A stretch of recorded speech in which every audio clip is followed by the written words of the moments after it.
వెంకటేష్.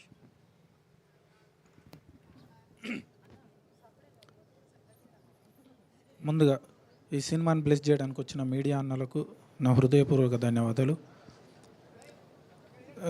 ఈ ఇంత మంచి కథకు నన్ను మ్యూజిక్ కంపోజర్గా అనుకున్న వంశీ అన్నకు, బన్నీవాసు గారికి, సుకుమార్ సార్కి నా హృదయపూర్వక ధన్యవాదాలండి.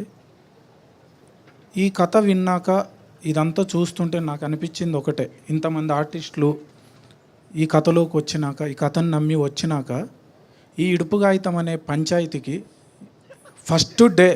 ఫస్ట్ డే యావత్ 2 రాష్ట్రాల ప్రజలు ఈ పంచాయతీకి వచ్చి హాజరై దీన్ని చూసి వీళ్ళిద్దరిని కలుపుతారా విడదీస్తారా తెలియదు, కానీ ఈ పంచాయతీని అయితే ఖచ్చితంగా తండోపతండాలుగా వచ్చి చూస్తారు, బండ్లు కట్టుకొని వచ్చి చూస్తారండి. అంత అద్భుతమైన కథ ఇది. మన ప్రతి ఇళ్లలో జరిగే కథనే. అన్న చెప్పినట్టు ఇది యూనివర్సల్ ఫిలిం. అంటే ఆడపిల్ల ఉన్న ప్రతి ఇంట్లో జరిగే కథ ఇది, భర్త భార్య ఉన్న ప్రతి ఇంట్లో జరిగే కథ ఇది, అత్త మామ ఉన్న ప్రతి ఇంట్లో జరిగే కథ ఇది. ప్రాంతానికి సంబంధించింది కాదు, ఇక్కడ మూలాలతో తీస్తున్న కథ, కానీ ఇది అందరి ఇళ్లలో జరిగే కథ. ఇలాంటి అద్భుతమైన కథకు నన్ను తీసుకున్నందుకు మనస్ఫూర్తిగా హృదయపూర్వక ధన్యవాదాలు. ముందుగా మ్యామ్, మీరు లేకపోతే నాకు ఇప్పుడే తెలుసు మ్యామ్ మీరు ఈ కథను ఓకే చేశారని. Thank you ma'am, thank you so much. ఈ అన్ని లోటల రాళ్ళే,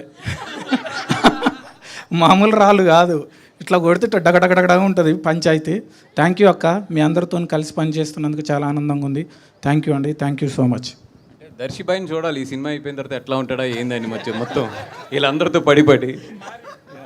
థ్యాంక్ యూ దర్శి అన్న, థ్యాంక్ యూ సో మచ్. ఒకసారి మిస్ అయింది అన్నతోని, ఈసారి కొడుతున్నాం. థ్యాంక్ యూ అన్న, thank you so much. DOP Balareddy గారు, Challa all the best, wish all the best. ఒకసారి